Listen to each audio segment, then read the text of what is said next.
6 देखिए कह रहा है कि एक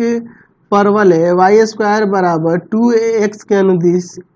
इस तरह से गतिशील है कि इसका वाई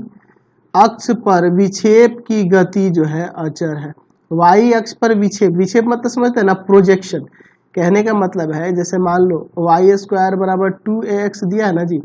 तो इसका परवलय जो होगा, इसका समझ लो, मैं फिगर आपको थोड़ा सा समझा देता हूँ, ठीक है। वाई डैश, ठीक है। इसका जो परवलय होगा इस पर होगा, इस तरह से होगा,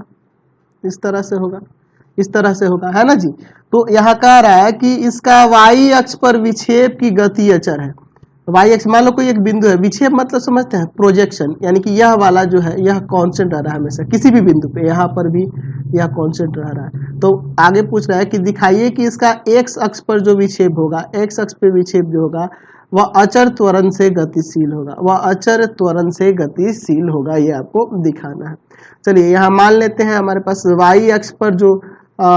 विक्षेप की गति अचर कह रहा है, यानी कि d y by d t जो दिया है वह एक कांस्टेंट है, ठीक है। चलिए चूंकि आपके पास दिया है कि वाई स्क्वायर बराबर 2ax, इसको चलिए डिफ्रेंशिएट करते हैं विथ रेस्पेक्ट टू एक्स। यहाँ के लिख देना कि नियतांक है, कांस्टेंट है, अचर है, ठीक है। चलिए तो यहाँ पे विथ रेस्पेक्ट टू टी ना करेंगे, टाइम टी के रेस्पेक्ट में डिफ्रेंशिएट करते हैं, तो यह हो जाएगा 2y इंटू में डी वाई बटा डी टी बराबर क्या हो जाएगा 2a, और 2a कांस्टेंट है, और यहाँ पे x का क्या हो जाएगा dx बटा में dt हो जाएगा।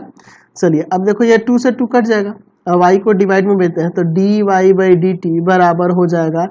a into 1 by y into में dx बाई dt। चूंकि आपके त्वरण के बारे में कह रहा है, क्वेश्चन में आपके त्वरण का जिक्र कर रहा है, इसलिए इसको एक बार और डिफ्रेंशिएट करना होगा ना जी।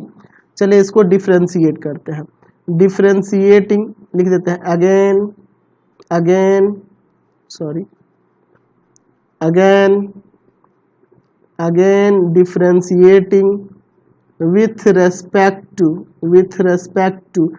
टी के रेस्पेक्ट में डिफ्रेंशिएट करते हैं फिर से। तो इसका क्या हो जाएगा, तो इसका हो जाएगा डी स्क्वायर वाई बटा में डी टी स्क्वायर, यही ना हो जाएगा आपका। चलिए यहाँ से ये स्क्वायर हो गया, और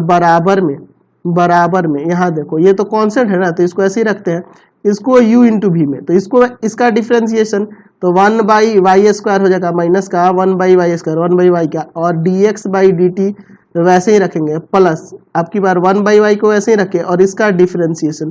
तो डी स्क्वायर एक्स बटा में डी टी स्क्वायर, यही ना हो जाएगा आपका। चलिए चूंकि d y by d t constant था, ऊपर आपका d y by d t constant था, तो जब इसका एक बार और डिफ्रेंशिएट हो गया तो इसका वैल्यू 0 ना हो जाना है। इसको अगर आप डिफ्रेंशिएट कर दोगे फिर से, तो यहाँ पे इसका वैल्यू तो 0 हो जाएगा, क्योंकि कांस्टेंट का डिफ्रेंशिएशन 0 होता है। तो मैं यहाँ पे इसको 0 लिख सकता हूँ, बराबर में a ब्रैकेट के अंदर -1 बाई वाई स्क्वायर dx बटा dt प्लस में 1 by y d square x बटा में dt स्क्वायर। चलिए एक काम करते हैं, या a इधर लाएंगे भाग करेंगे 0 हो जाएगा, और फिर इसको इधर लाते हैं,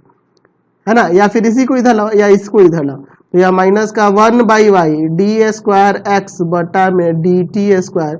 बराबर में 1 बाई माइनस का 1 by y square d x बटा में डी टी, ऐसे लिख सकते हैं ना, बिल्कुल लिख सकते हैं। चलिए तो अब यहाँ से देखो माइनस से माइनस कट जाएगा, और एक वाई से एक वाई कट जाएगा, यानी कि डी स्क्वायर एक्स बटा में डी टी स्क्वायर बराबर में आ जाएगा 1 बाई वाई इंटू में D x by d T. एक काम करो, D x by d T का यहाँ से वैल्यू देखो,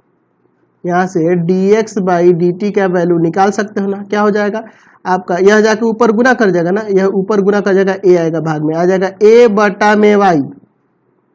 सॉरी वाई बटा ए, वाई बटा ए इंटू में डी वाई बटा डी टी। देख रहे हो ना, भाग वाला गुना में चला गया और गुना वाला इधर भाग में आ गया, ये ना हो जाएगा आपका वैल्यू वाई बटा a d y by d t. चलिए रखते हैं यहाँ पे डी स्क्वायर एक्स बटा में डी टी स्क्वायर बराबर 1 बाई वाई इंटू में क्या हो जाएगा इसका वाई बाई ए इंटू में डी वाई बटा डी टी, ये ना वैल्यू था, तो वाई से वाई कट जाएगा। चलिए अब देखो डी स्क्वायर एक्स बटा में डी टी स्क्वायर बराबर में यहाँ 1/a इंटू, यह तो कांस्टेंट था आपका k, तो यहाँ से आ गया ना डी स्क्वायर एक्स बटा में डी टी स्क्वायर जो हो गया k/a, जहाँ k/a क्या होगा, कांस्टेंट है ना, अचर है, अचर है ना। यही ना हमें साबित करना था कि आप देखो क्वेश्चन में दिखाना था कि दिखाइए कि x अक्ष पर विपेक्ष अचर त्वरण से गतिशील है ना, विपेक्ष त्वरण से गतिशील है, अचर त्वरण से गतिशील है, कांस्टेंट त्वरण से गतिशील है। तो देख लीजिए कांस्टेंट त्वरण से गतिशील है ना यह कण, ये k/a कांस्टेंट ही हुआ। चलिए साबित हो गया। चलिए क्वेश्चन नंबर